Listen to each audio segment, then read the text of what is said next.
My gypsy blood runs red, the red of the courage to jar the drum, the red of the shed heart that beats in the rum, the chakra of wisdom, that ever-turning wheel of our skill never still and our will to succeed, the lollow flames of the yog that flicker and spit, that lick at the chitty that warm the pot, the red of a passion and joy that runs hot.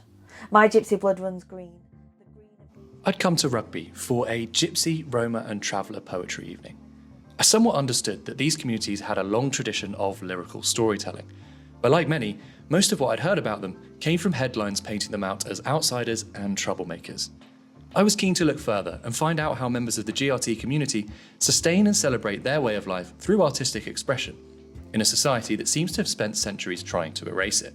Niptastic nipple tassels for fantastic elastic tits.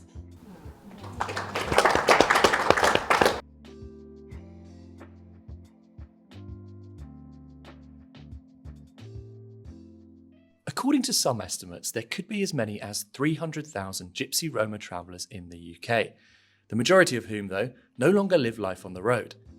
I was off to meet Gemma, the organiser and MC of the Poetry Night.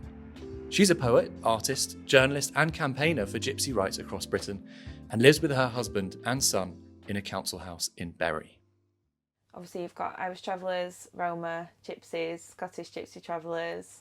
Then under the wider umbrella you've got showmen, boaters, vandalism people, occupational travellers of all different kinds, but I personally am a Romany Gypsy. The cultures, the strong family bonds, the importance of self-employment, all that was just steeped into my upbringing. I mean, I worked with my dad.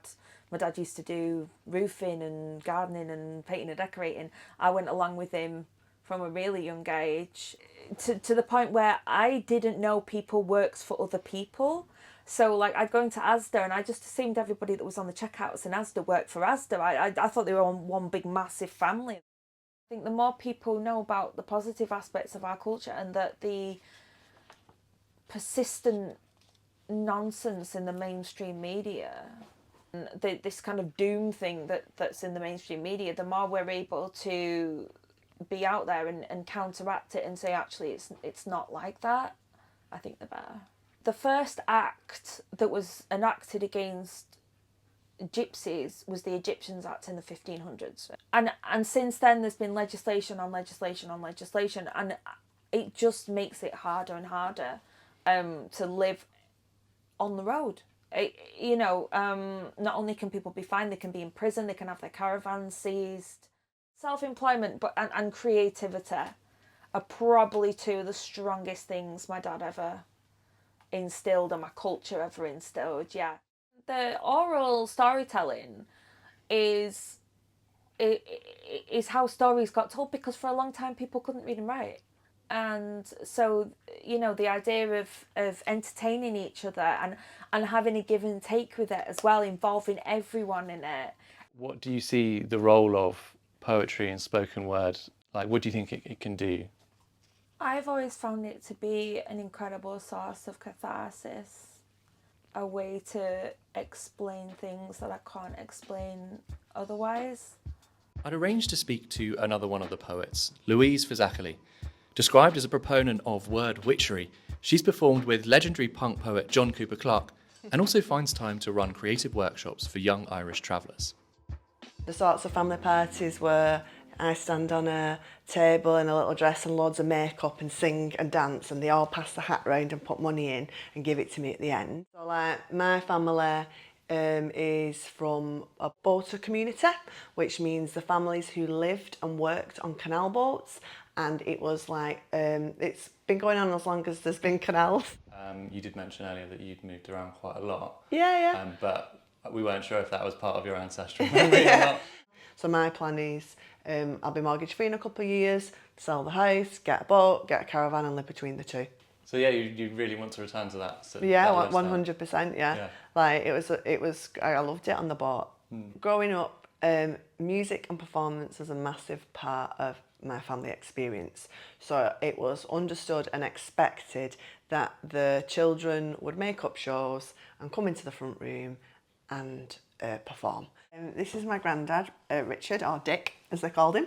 And so you can see like granddad's very dark-skinned, And so like his mum's the Roma and his dad is the boatman.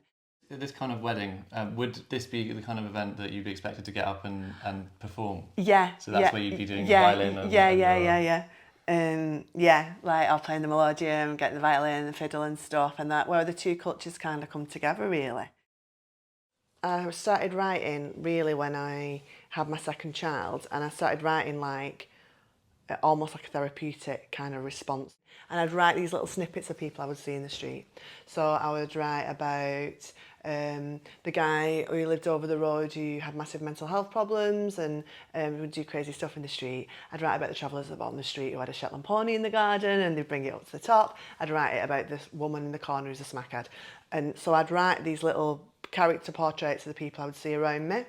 I think there's a maximalist kind of vibe in traveller communities and a desire for colour and pattern and lots of things, and actually there's a multiplicity of lots of things in my poetics that feels quite a natural fit with my heritage. This is like an applique representation of the canal system in the north of England. So this is the Leeds-Liverpool to canal. So we've got Leeds over here, Liverpool over here and Leeds on the other side. And then down here we've got the Bridgewater and the Manchester Ship Canal. And I live like here. There was just enough time for Louise to take me round to the canals she had so colourfully embroidered, and to which she was soon hoping to return. So this is like the top of this 5-lock stretch, which is like renowned for like the hardest lock stretch in the north. It's physically quite demanding to do all the winding of the gates and the opening and shutting. Because there's like flaps inside the doors that you've got to open to let the water out. It's like complicated engineering, isn't it? The way these poets spoke about their poetry, its communal and ancestral heft, it reminded me of something Damien Labasse wrote in his book, The Stopping Places, which I think resonates deeply with the oral traditions within the culture. Except he was speaking on the function of horse fairs in Gypsy life. He says they offer a chance to track the progress of our lives, to reminisce about previous years when we trod the same field, but equally to remark on how far we have to come, to exchange a joke or even simply a wink with our contemporaries, a look that says, remember how we were. And look at us now. RSVP. I invite you to love. I invite you to love the rain.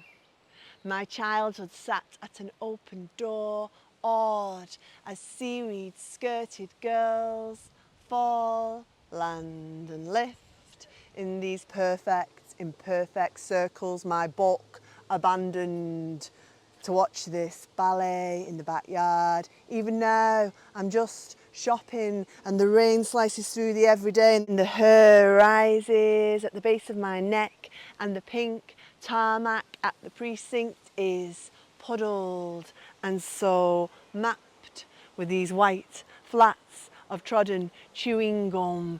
It's like a cityscape. It's like Venice to my bird's eye view. Let hoods fall. Let the streets become streams, let the roads become rivers, let's ride the waves to the call of woods and beck, where we will hop from slice of tyre to broken paving stone, stick out a tip of tongue and taste smoky, cloudfall, spit and wear water is clothing, and just as sand calls to sea, so the glass in the windscreen of my car cups to kiss raindrops. And later, as we womb and warm indoors, a faint acid rain soundtrack plays. Pitter-patter, pitter-patter, pitter-patter,